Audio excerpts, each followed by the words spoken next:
Oh, I'll sing you a song of the Queen of the Sea.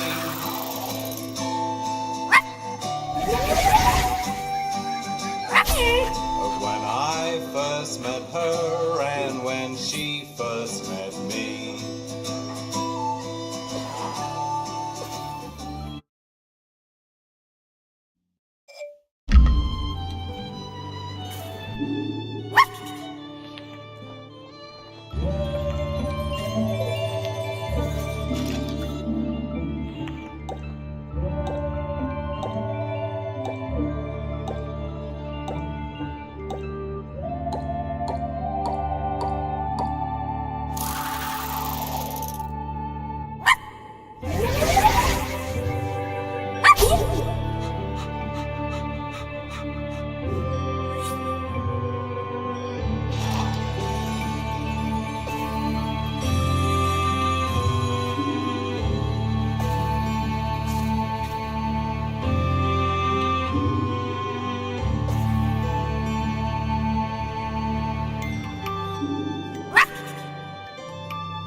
Of course we watched her. We had heard of her birth and seen her on the shore, her feet sometimes in the seawater, her body in the sun.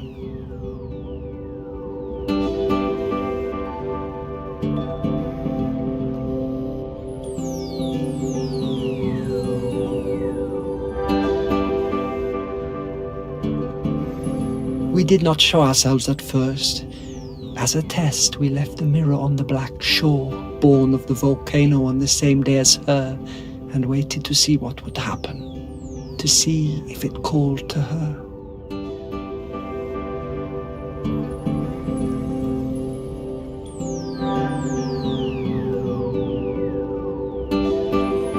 She picked it up, turned it from side to side. She took it home.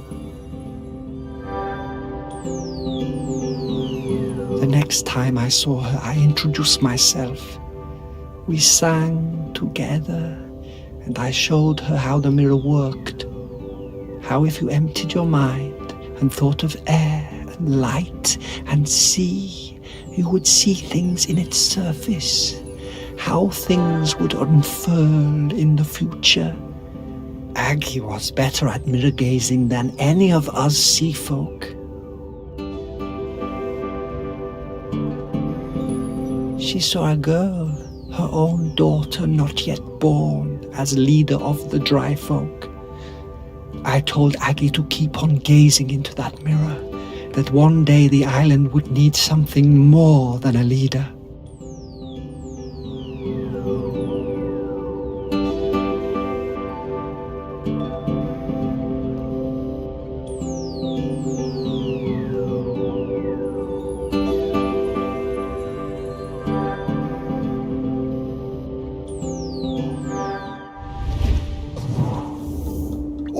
I had a box of rocks that looked like that mirror somewhere.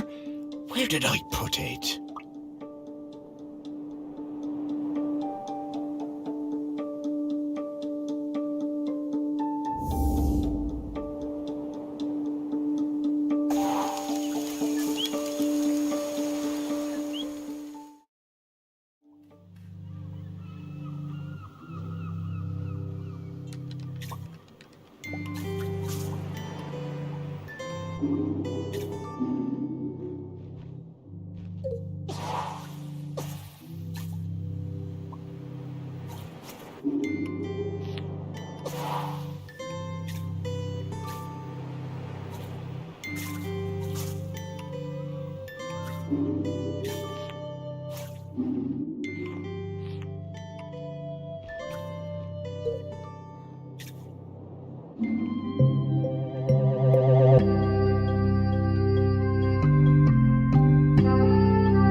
Whoa. This thing is really powerful, Morris. Can you feel it?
I was always fearless.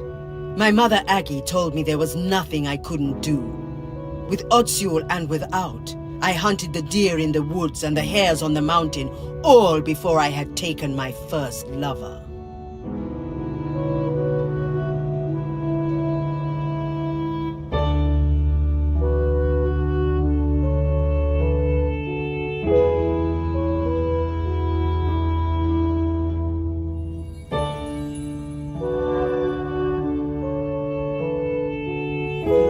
And younger still, one time Aggie had me knock her tooth out when she was in terrible pain.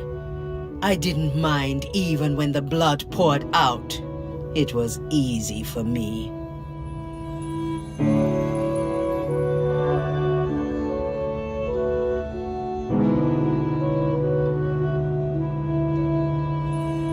Spears and knives were my nature. Death and courage were my meat and drink. I knew about Aggie's mirror, of course, but did not believe all of it.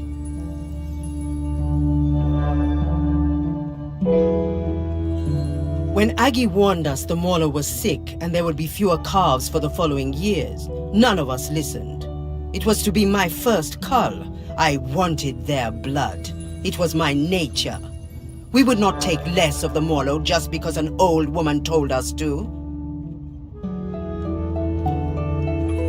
She came to the beach after the Mauler slaughter, her hair wild, eyes burning with fury, raged and shouted like a woman out of her mind. "We had killed too many," she said. Then she left the village, told us she was done with all of us, forever. As Otziol marked me with oil and blood, I did not mourn my mother leaving. I was young and foolish, and the sight of her ashamed me. But of course, I did not see what was to come.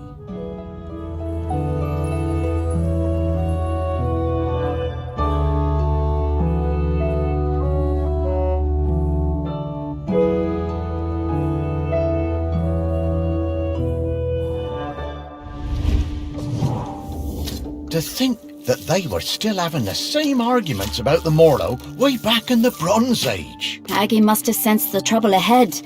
Maybe she was trying to find a way to prevent it.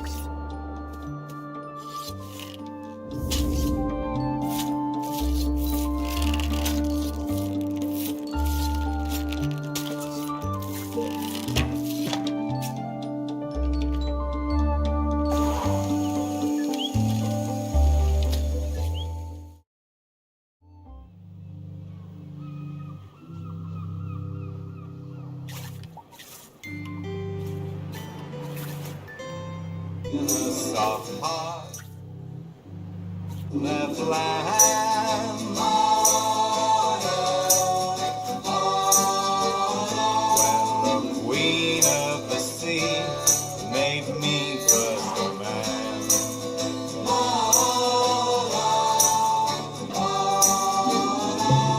They came to Candine when the moon rose so high.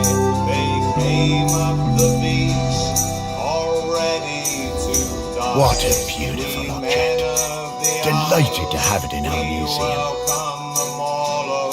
We answer their song, yes, we answer their call.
She was alone, and I would bring her food sometimes, samphire and sea urchins.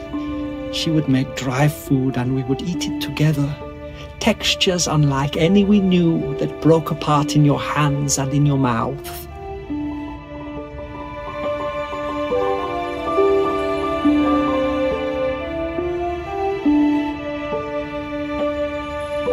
We would sing together, make tea together. We became her family. The dry folk left her alone.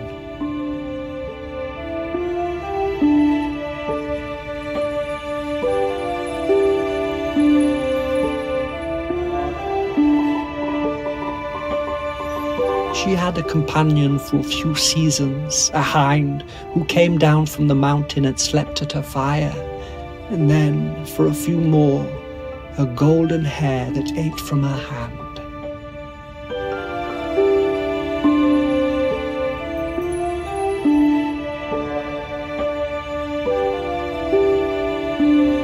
One night we all felt it, those of us in the water and those above, the island waking, rumbling, alive again, more furious than before.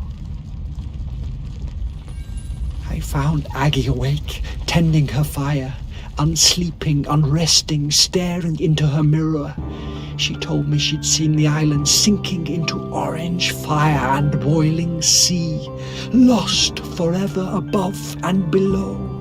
The village and our town in the sea caves, all gone.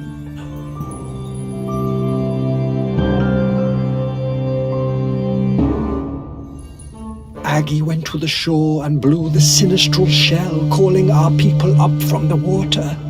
Aggie sang for them the oldest song, and we spoke for some time.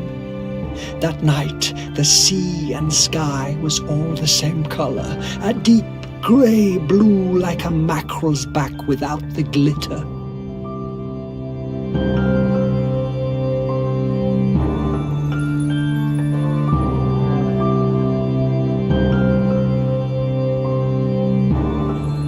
As the dawn approached, Aggie left the beach to return to her people, to tell them what must be done.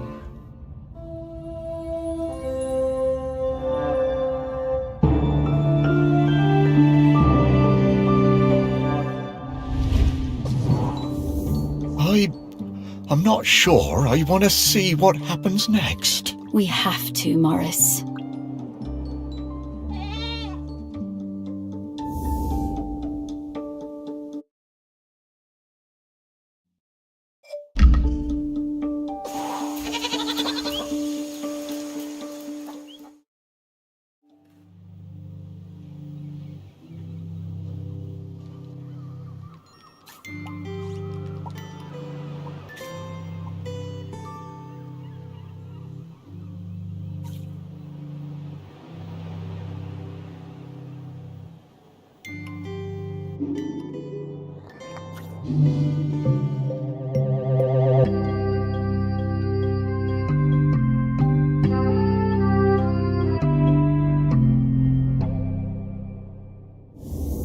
Such a small thing, but it changed the entire course of our island.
We heard the shell and knew Aggie had returned. Ibni was the leader then. It had taken many seasons, more than we would have liked, but there were finally enough Morlo again, and our village was growing. We were strong.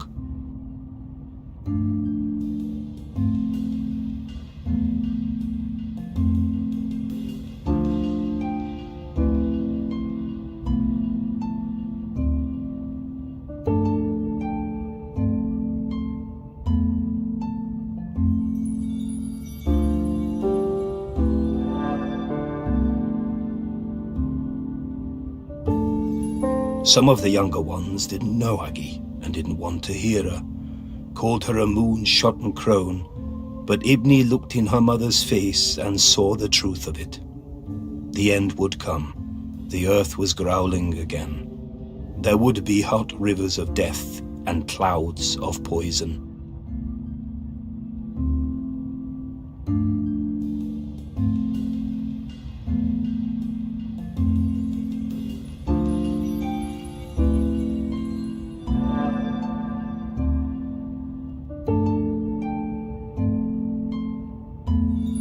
But Aggie brought us the answer. She would give herself to the island. Ibni's voice shook. Surely a deer or a goat would be enough. The year's finest, blackest calf. Aggie cast down her eyes and shook her head. We all knew.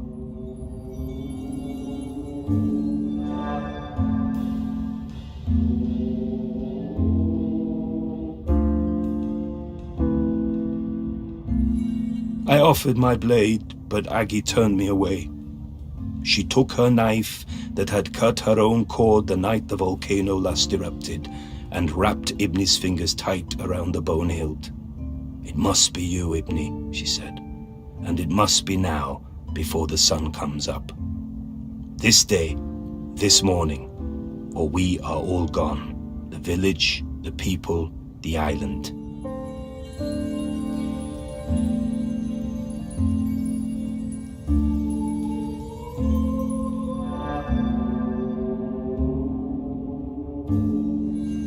Aggie embraced her daughter.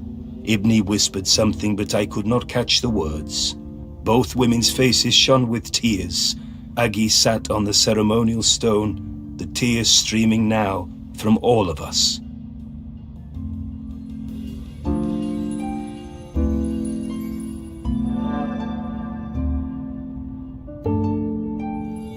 Aggie delivered her final message. She told us her body must not be burned or given to the sea, but lain in the earth of the island beneath the mountain. Ibni was shaking, and then I realized it was not just Ibni. The whole island was trembling under our feet, waking up. Aggie told Ibni to be quick, the end was coming.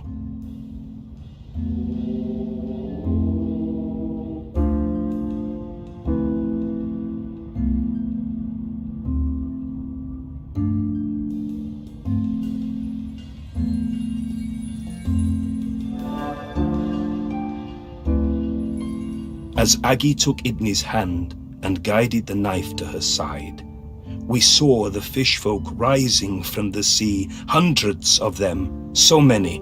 I had no idea there were so many.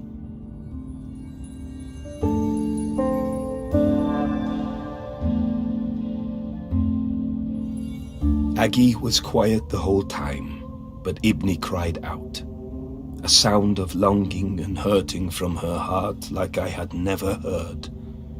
Then she fell silent, and as Aggie's life poured from her body, the island and everything on it fell suddenly still.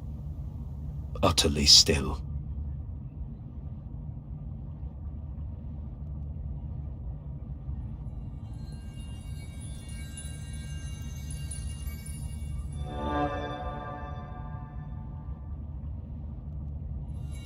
We wept then, in sorrow and relief. Then the fish folk were among us, countless, numberless. One embraced Ibni, holding her up as it seemed her own legs might give way. When the sun came up that day, land and sea folk stood together for the first time, talking and singing the old songs, Aggie's songs, together.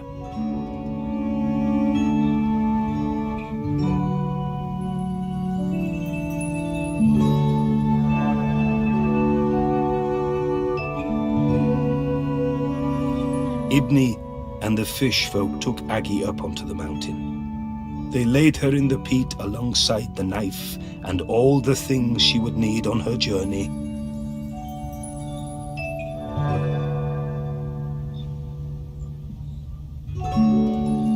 Ibni watched over Aggie for days afterwards. Before she was covered, she placed a sacred carved stone, Aggie's beloved hair, inside her mother's mouth, to guide her and help her keep the mountain still forever. And so it was.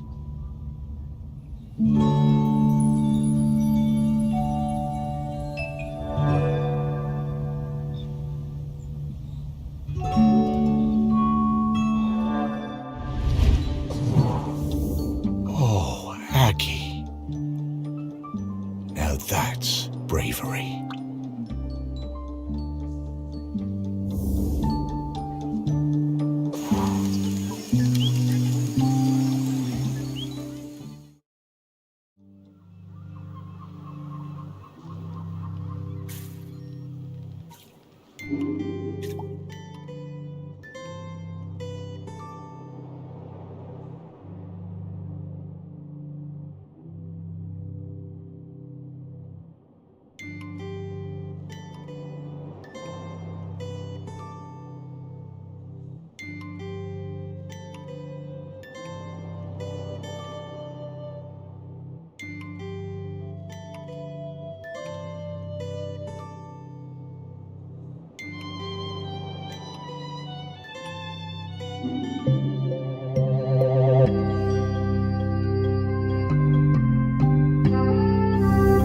Hey, Sparky, it feels a bit, disrespectful looking inside Aggie's body like that. You were the one who dug her up and put her on a plinth, Morris. Yeah, but Relax, Morris. This body isn't Aggie anymore. She's long past needing this old thing. Well, all right then.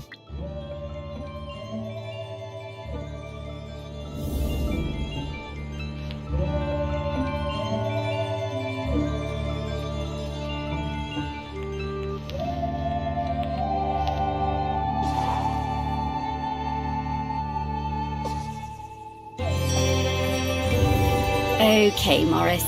I'll level with you. We absolutely didn't need to find Aggie's mementos in order for me to sniff her out. She's here, and waiting for you. She has been this whole time. But then, why did we need to visit the Bronze Age? Aggie thought it was important for you to see those memories, so you would understand her path before you met her. But also, wasn't it cool? That it was. The things I've seen now. Oh, Sparky, thank you so much. To think, for a while there, I was worried that being dead was gonna be boring. You are very welcome, Morris. Okay, so, shall we go say hello to Aggie? Yes!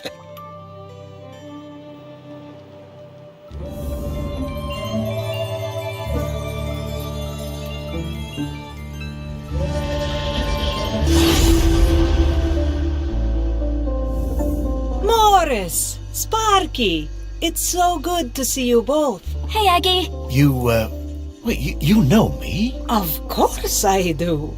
Morris Lupton, one of the best-loved men in the history of Shelmerston, with the very finest dog. Me? Oh, I don't know. Come now, let's go out of this place, into the air.